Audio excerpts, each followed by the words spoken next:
pa to.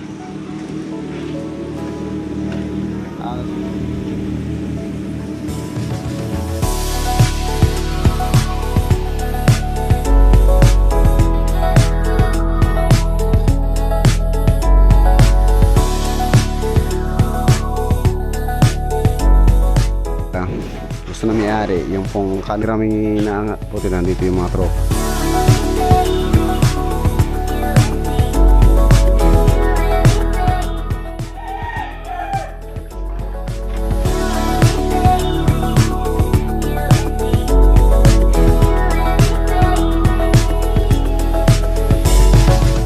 Iba din. May tubig pa. Okay. Yan. So ayan, may tubig din. Halos ka-level lang po lakihan ko. Kaya kung mapapansin nyo mga boss.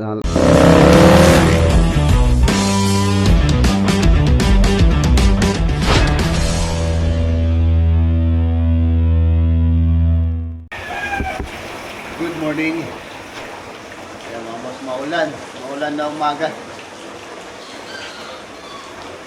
Ayun na po yung kalagayan dito ngayon sa amin. Wala pa rin po tigil yung ulan. Expected ko kahapon ngayong araw magiging okay na. Pero hindi pa po. Lalo pang lumakas yung ulan.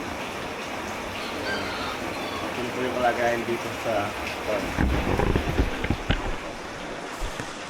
ayan. Konti na lang aabutin na tong garahe. So yung mga sasakyan nilipat ko na doon sa harapan. So mamaya mag-aangat tayo ng mga gamit na aabutan na tulad nito, yung mga alambre. Saka itong mga gamit na to, papakit ko na muna sa taas. Itong motor nandito pa. Itong big bike. So dadalhin ko na mamaya doon. Baka kasi lumalim pa to, so mahirapan na tayong ilabas. Ayan, ano na po ito. Siguro hanggang ano na to. Hanggang tuhod na yan. O hindi naman siguro ganun kano. Kasi yung hollow blocks no. Yung hollow blocks na yan, halos hindi pa naman lubog. Ano pa lang, nasa 8 inches. 8 inches pa lang, nasa 8 inches pa lang yung baha. Wala pang 1 foot. Ayun o. Halos ano na lang po. Excuse me, sa tansya ko mga 6 inches na lang. Halos umabot na dun sa ilalim ng beam. Pagka umabot sa ilalim ng beam, tulad dito, ayan na kasi level na sa ilalim ng beam. So aabutan na. Ano na to, nakatubig na rin. Ito na po ang pinakamalaking baha na naranasan ko dito sa farm. Last 3 years ago, mas malaki pa po rito. Mas malaki pa ito. Mas malaki pa to. Mas malaki pa to. Tapos hindi pa rin bumubuti yung lagay ng panahon. So aasahan natin na lalaki pa to. Tambahan na to. Hanggat hindi po bumubuti yung lagay ng panahon, hanggat hindi humuhupa yung ilog, mga ilog dahil nag-overflow na po. Ayan, hindi po ano to, hindi po huhupa. Water level na po kasi ito, halos level na yan dyan sa bukid. So kung susiriin, dahil yung hollow blocks po doon, di naman po nakapalitada. So sisibol at sisibol din dito papaloob. Tsaka sa lupa, sisibol din sa lupa dahil nga water level na siya. Hindi po katulad ng mga flash flood na dumadaan lang. Ito, talagang level na dyan sa bukid. Malapit na abutan to. Hanggang ano, pag hindi tumigil to mga boss, hanggang bukas, malamang itong loob na to, ito sa amin na to, abutan na yan. Ayan. So kulang pa daga kulang pa po yung ating ano dito. Expected na tambak, dapat talaga yung tambak hanggang doon sa ibabaw ng beam na yun. Yun medyo safe na yun, kaya lang napakalaki po ng gagastusin. Nung time kasi na tinambakan ko to mga boss, yung po nakasubaybay dito sa paggawa ko dito sa farm na to, dito sa area na to, napakalalim po nito. Tinambak namin dito, hindi po biro yung ginastos ko dito. Napakalaking ginastos ko rito sa tambak pa lang. Ayun o. Kaya hindi pa ano, kailangan pang taasan. Kung maaari talaga, tataasan ko to. Para hindi natin maranasan tong ganito. Lalo na't ngayon, hindi ko alam bakit nagkaganon. Dahil ba sa mga palpak na project ng ating gobyerno, sa mga flood control na ginawa nila na hindi naman nila talagang pinagbuti or parang walang nangyari, lalo pang lumala ang baha dito sa atin sa Pilipinas, lalo na dito sa Luzon. Ang dami pong apektado nito. Hindi lang naman ako ang apektado dito, lahat po, kahit doon sa kapitbahay namin, marami na rin pong apektado sa baha na to, sa dulot ng pag-ulan. Ayan, pag-ulan mga boss, halos marami pa po yung ulan this month of August kesa sa sumilip yung araw. Sisilip yung araw, mga isang araw, dalawang araw, tapos uulan na naman the rest ng week. Halos puro ulan, kaya po hindi rin kami makapagtrabaho ng mabuti. Yung mga tropa hindi rin makapagtrabaho. So yun, ang gagawin natin ngayon, hindi muna tayo aalis. Mag-aano muna kami. Angat ko muna yung mga gamit. Tulad dito, kapatulong na lang ako. Itong motor, isatabi ko na muna doon. Baka mamaya, dumaking baha. Lalo na natin hindi malabas to. Madala sa mataas na lugar. Hindi natin masasabi talagang ang kaligasan pagka siya yung hindi natin ma-predict kung kailan titigil yung ulan na to.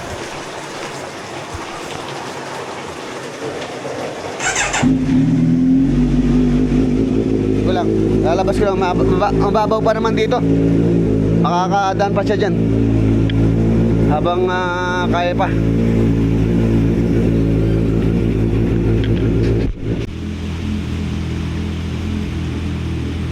Ayan yung view dito sa taas. Ayan. Meron naman po kaming second floor dito. So if ever na abutan yun doon, so dito muna kami. Dito muna tayo. Ayun doon, meron din naman doon. Hey, laking perwisyo talaga nito.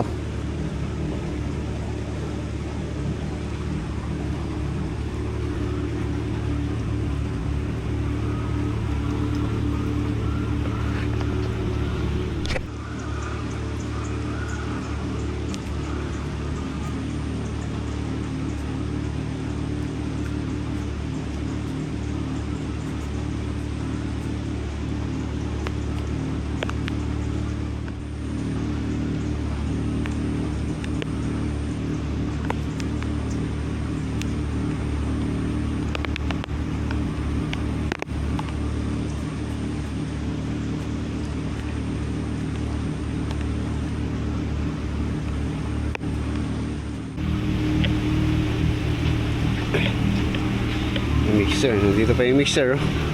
Bagay, yung makina lang naman po yung dito. Ito, okay lang naman malubog yan dahil wala naman pong masisira naman dyan na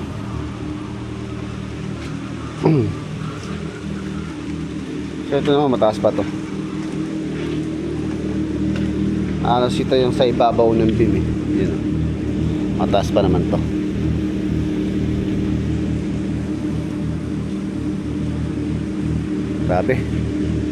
Grabe. Kaya nagagamit na yung ating bangka doon. Dito, makakapamangka na tayo dyan. Daming bulate. Puro bulate po yan na lumabas. Ano, dami.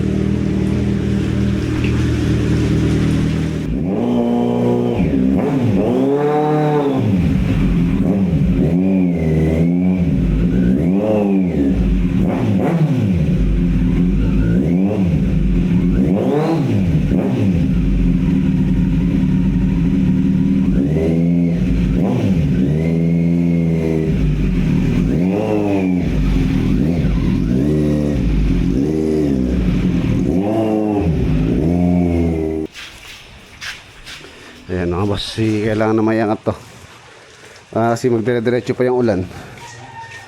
Ayan nakapaleta lang to halos 4 inches lang. So kung magdire-diretso hanggang bukas to, itong ulan na to, malamang po ano dito, kakatubig na rin to. So huwag na natin hintayin. Alam natin gumawa ng aksyon. Yan tayo, ilabas nyo dito tayo. Para madikit natin to doon. Ang tabi ko itong motor. Andito, pwede rin patungan to. Bilyaran. Para safety na. Dahil hindi po biro yung presyo ng mga materyales natin.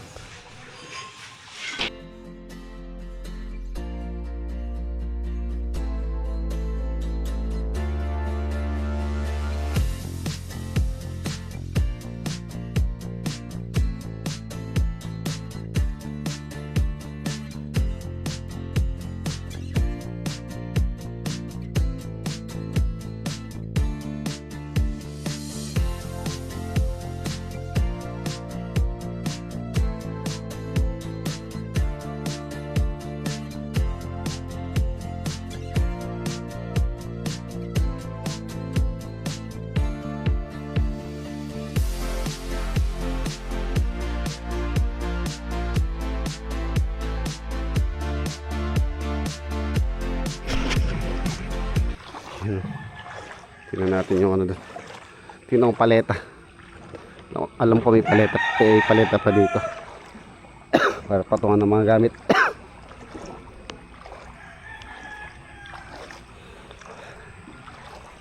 Okay, laki ng tubig. Hindi ko po expected itong ganitong kalaking tubig na to. Ang dami namatay. Yung pinakawalang kahapon dito. Medyo mahina na. Namatay na.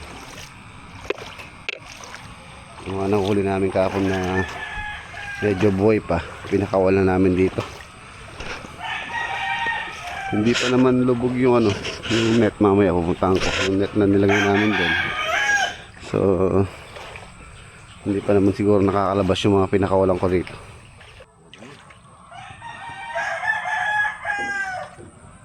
Ito pala. Lalim.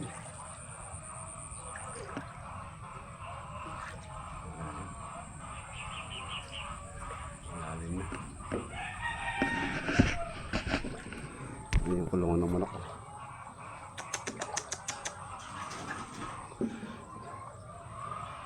Malalam na pala yan eh.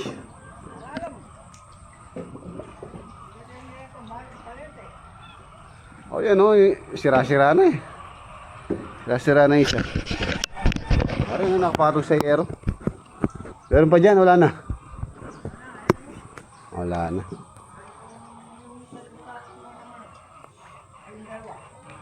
Yung mga manok may tungtungan naman.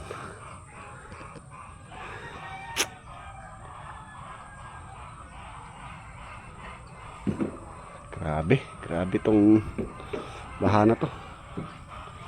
Halos na po. Siguro sa tansya ko hindi lang isang buwan. Isang buwan tong ulan na to. Simula nung pa to, July isang buwan na yata. Kaya grabe yung napuno lahat ng mga ilog. Overflow.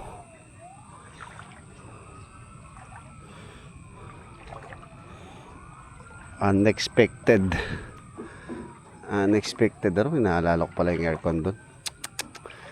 Ayun yung po nilagay namin nitong nakaraan lang. Ayun yung condenser, yung outdoor unit ng aircon. Halos kapantay lang ng ilalim ng beam. So siguro magantabay muna ako. Pagka nagdire-diretso pa hanggang bukas. So tataas pa yan. Kailangan ko nang tanggalin yun para iangat yun. Masisira po kasi yan pagka nalubog. Ayun yung kanyang outdoor unit yung condenser niya na compressor. Buti naman wala pong masyadong makikita ang ahas, or wag naman sana mayroong ahas dito. Ay nako, sana naman po Lord, wag na po sanang tumigil na po sana yung ulan.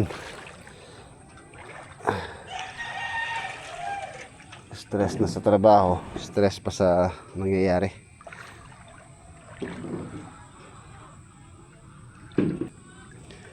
Silipin natin yung alaga kong koi pala. Lapit na rin mag-overflow. Halos ano na lang. Halos sandangkal na lang. Mga ano lang to. Siguro mga 8 inches na lang. O isang hollow blocks na lang to. Mag-overflow na tong koi pan. Ayun mga koi. Nag-aabang na sila. Kakalabas na kami, sabi nila. Oh. Pagka mag-overflow to, nag-aabang na. Nag-aabang na sila. Laki pa naman ng mga yan. Oh.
Itong batong alaman. Tumatalon kasi ito eh. Kailangan dumaharaan pala ng net. Sa bagay, wala naman sila lalabasan maliban doon. Pupunta sila doon sa ano, sa likod. Alam mo, basta tumalon.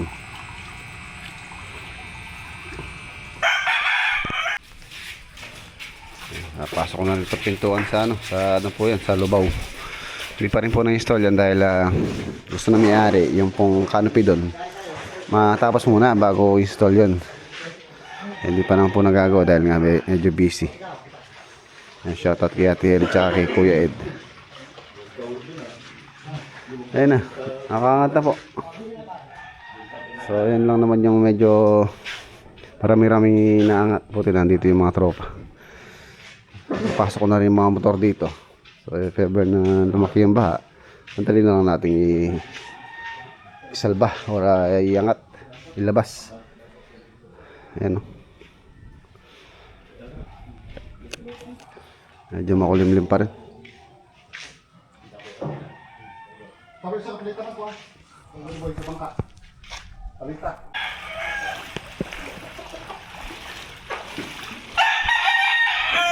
Gabong ba niyang ketan din? Tinola kanyan, tinola. Sarap tinola. Saka papaya. Ito. Tinola. Dito Kilisan. Ang dami.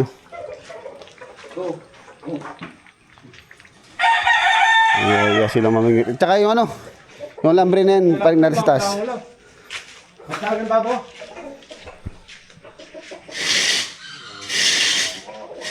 Ano rin bababa rin? Ang lambre oh, mga alawang. Ay!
Lalim na. Yung tinanim kong ano dito, fire tree. Wala na.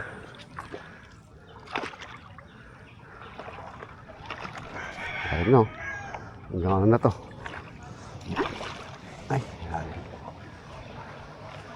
Hanggang mga ano na to, mga 4 to 5 feet.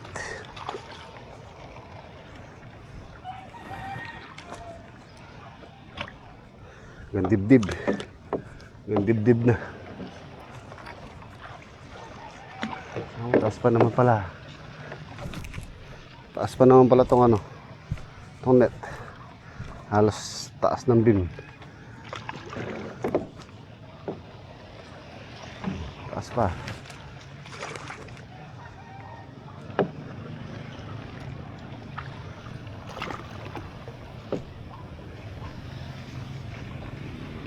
Taas pa siya.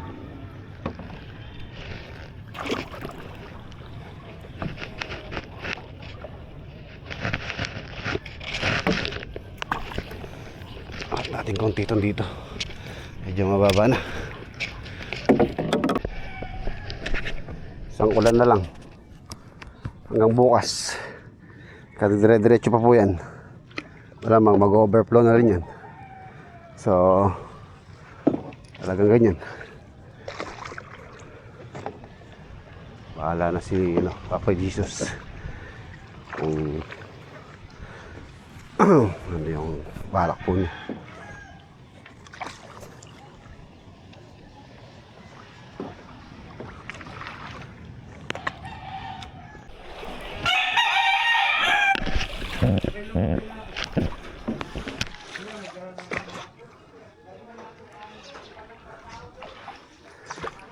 Tayo mamangka.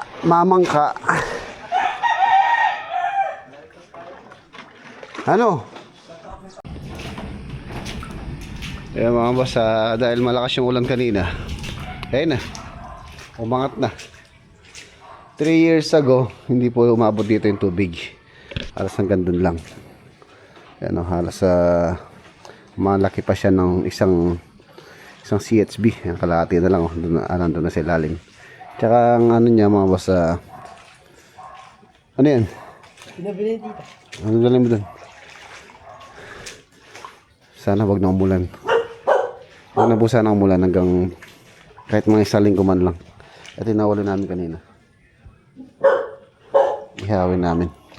So doon tayo sa tingnan natin yan doon sa may guest house. Ayun. Ayun na.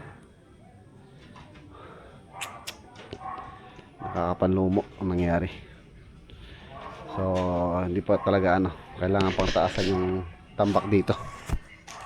Tsaka nga pala mga boss, yung pong mga nag-comment, kaya daw bumaka dito dahil binuksan ko yun doon sa may likod. Ayan na, kahit po sarado natin yan mga boss, kasi yung baha na to talagang kalat po yan. Water level na po sa buong palayan yan, tulad na sabi ko kanina. Kahit po sarado yan, dahil ito hollow blocks lang po yan sa likod, wala po siyang palitada. At the same time, hindi naman siya naka-water tight. So papasok pa rin dito yung tubig. Sisibol din, kahit sa lupa sisibol. So kahit po takpan namin yon, tapos hitin o limasin, parang wala pong mangyayari din. Dahil lalabas po sa gilid ng pader yung tubig. Maano lang po tayo, mapapagastos lang. So ayan, hayaan na lang natin siya. Hayaan na lang natin siyang humupa. Tara, dun tayo. Ayan. Masan pa na po rito. Hanggang mamaya or hanggang bukas, dahil lumalaki pa po, dahil po yung mga sapa rito sa may malapit dito sa amin, apaw. So pumapasok pa rin po yung tubig dito, maagos dun sa pinangingisdaan namin, umagos po yun. So nag-overflow na. So kaya po lumalaki po yan. Kahit po hindi umuulan, hanggat hindi lumiliit yung sapa, so lalaki pa yan. Pero pagka lumit na, sasabay na po yan, uupa na. Iaagos na niya yan. Ayan, tulad dito mga boss, yung kabila na yan, nakabakod po yan. Wala pong naka-open dyan. So ayan may tubig din. Halos ka-level lang po nito. So kahit na po nakasarado to, ganun pa rin. Babahain din po. Ayan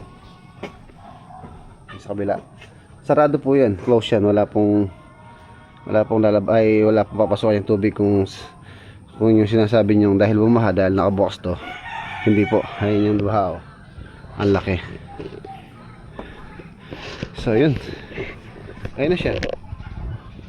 So malamang yung mga isda na pinakakulang ko dito, although hindi pa rin po naman maapaw yung ating nilagay na net, papasok dito yan for sure.